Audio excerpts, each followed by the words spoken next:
Now the second Mishnah. The people to put out, a fire breaks out. Continuing now with Parak Tezayin, Mishnah Aleph. Now the halacha is that when the fire breaks out, it is the natural, and this is really what the Chachamim were nervous about. The Chachamim were concerned that it is the natural instinct of people to put out the fire in order to save all of their possessions. Now we're not talking about a situation where your life is in danger. Certainly you're allowed to do anything on Shabbos to save your life. But we're concerned that if there's a fire that's going to destroy a person's possessions and not harm anyone physically, this wouldn't exactly apply nowadays when we assume that fires are pikuach nefesh, fires are putting people's lives in danger. But in the time of the Mishnah, it was concerned that when a fire breaks out, the person is simply going to worry about putting out the fire in order to save their possessions. Therefore, the rabbis were concerned that when a fire breaks out on Shabbos, people in their anxiety to save all of their possessions might forget the halachos of Shabbos and put out the fire again in order to save their possessions. And again, being mechabe, extinguishing a fire, is one of the lamates malachos, one of the 39 prohibited acts of work on Shabbos. The Chachamim therefore decreed that a person may not save his possessions from a fire on Shabbos, except for certain types of things, among which are the various books of the Torah, as we're going to learn in this Mishnah. The Mishnah is going to deal with the various halachos of saving these holy books from a fire. It says the Mishnah called Kisvei HaKodesh, all books of holiness, meaning the Torah, the Nevi'im, right, the Ksuvim involves Sefer Tehillim, the various Chamesh Megillas, the 5 Megillas, and so on. Says the Mishnah, Matzilin Osan Mipnei Hadleika. All of these holy books are allowed to be saved from a fire on Shabbos. The assumption is that you're allowed to remove them from a burning house or courtyard in order to save them from being destroyed. Even though the Chacham prohibited saving general property from a fire on Shabbos, they permitted saving books of holiness because of their kedusha, because of their holiness. And says the Mishnah, Bein Shekorban, whether they are books that would be read from on Shabbos publicly, such as the Torah or the Nevi'im. The Nevi'im are read generally as the Haftorahs. That's in terms of that. Uvein she'ein koren ben, or whether they are books from which even individuals do not read them on Shabbos, such as Ksuvim. We're going to see in a moment why the books of Ksuvim, these the Chamesh Megillos, Sefer Tehillim, and so on, were generally speaking in the time of the Mishnah not allowed to be learned on Shabbos itself. Now, until this point in the Mishnah, we've been dealing with books of holiness that were written in the original Hebrew. The question is going to be, what if they're written in English? What if they're English Sfarim, English books? Says the Mishnah, Avaf al pi sheksuvim b'chol lashon. However, even when they are written in any language, not Hebrew, so that they may not be used, they may not be saved from a fire on Shabbos, Te'un and Ganiza. They still require storing at other times. They may not simply be abandoned, but they must be put away in a safe place in order to prevent their desecration, in order to prevent their being destroyed. Now the Gemara actually points out that there's actually a chisure mechsuri, there's actually something missing. That really what the Mishnah should be saying is that all books of holiness may be saved from a fire on Shabbos, whether we read them, such as Nevi'im, or whether we do not read them, such as Ksuvim. But all three areas of Tanakh, Torah, Nevi'im, and Ksuvim, must be saved and can be saved certainly when there's a fire on Shabbos. But when is this true?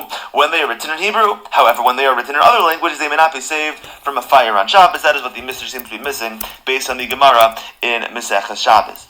Now the Mishnah is going to go on to explain why certain books of holiness are not read on Shabbos. It says the Mishnah, Mipnei Ma'in Karn. Why would it be that Ksuvim was not allowed to be read on Shabbos? Mipnei Bittul Beis HaMedrash, because of the neglect of people learning, meaning to say, on Shabbos there were shiurim that would be given for men who were generally busy during the week with work and they weren't able to learn Torah during the week.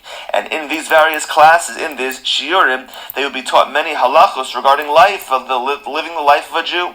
And therefore the Chachamim prohibited people and didn't allow people to read the books of Ksuvim, which contain a lot of interesting stories and interesting things. We're concerned that people are going to become so fascinated by the stories and by the ideas in Ksuvim that they're not going to come to these shiurim, they're not going to come to these classes, and they're not going to learn about how to live the life of an everyday Jew. Now, returning back to the halachos of saving books on Shabbos. It says the Mishnah Matzilin Tik HaSefer Im HaSefer. Let us save the case of a Sefer Torah together with the Sefer Torah itself. V'Tik HaTefillin Im HaTefillin. In a case of Tefillin, you could save together with the Tefillin and Sefer Afal Pi Sheyesh Pesochan Mos. Even when there's money inside of them, as we know, money cannot be moved on Shabbos because it is considered to be muktzah. However, if we were to require moving, as this is really what the Gemara explains, to require removing the Torah from the case and then putting it back in after the money was dumped out, much time would be lost, and the Sefer Torah or the Tefillin might be burned. Therefore, the Chum said that you're allowed to remove the money with the cases of the Sefer Torah.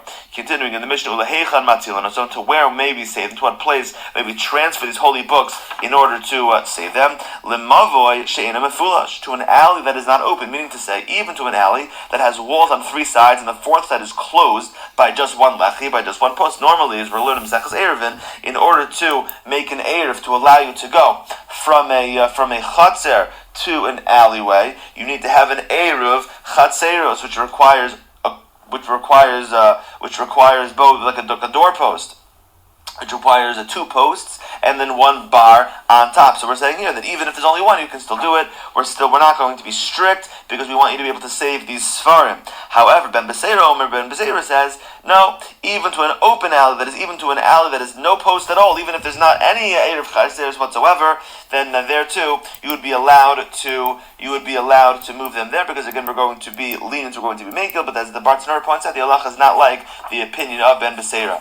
Quick review, Parak Tezvav, Mishnah Gimel taught us that you're allowed to fold clothing even 4 or 5 times on Shabbos, so that they won't become wrinkled. Again, assuming that you need them on Shabbos itself. Same is true in terms of making beds from Shabbos to Shabbos, but certainly not from Shabbos to Motzei Shabbos. You can prepare.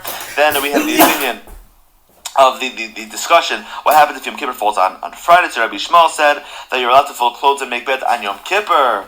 That falls on Friday for use on Shabbos, because Yom Kippur is a lower level of Shabbos. He applied the same thing in terms of if Yom Kippur falls on Sunday, that the fats of Shabbos, he allowed you to bring them on, that the fats of the Shabbos may be brought after Shabbos on Yom Kippur itself, because again, according to Rabbi Shmuel, Shabbos is on a higher level than Yom Kippur. Rabbi Kiva disagrees and says, no, you can't burn the fats of Shabbos on Yom Kippur, you can't burn the fats of the karbanos on Yom Kippur on Shabbos, because according to Rabbi Akiva, and that's how we paskin, Yom Kippur and Shabbos have the same level of kedusha, have the same level of holiness. And then Parak Tezayin Mishnah Aleph started discussing the situation where I have a fire on Shabbos, and we said that called kisva, that any books of holiness, of scripture, of kedusha that need to be saved, you're allowed to save them on Shabbos, even though you normally can't save your possessions from a fire on Shabbos, and you're allowed to save them from a fire, whether we read them, whether we don't read them. The Mishnah said that that's only true if they're written in Hebrew, not if they're written in any other language. Then the Mishnah digressed that why are there certain books that we don't read. So we said that you don't read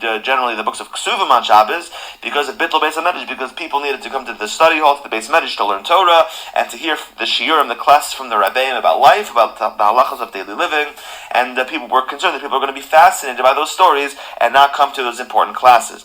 And the Mishnah concluded by saying that not only are you allowed to save the Sefer Torah and the books of holiness, but even their cases as well. Even if there's money inside of them, it'll take too long to take the money out of them, even though money is normally muktzah on Shabbos. And the Mishnah concluded with a discussion and a question regarding where you can save them. According to the Tanna Kama, you can save them to an alley that is closed, that has walls on 3 sides, and the 4th side only has one lechi, has one post. Rabbi Beseira says, no, even if there's no lechi on the 4th side, it's fine. But again, we pass like the opinion of the Tanna Kama in this regard. Have a great day.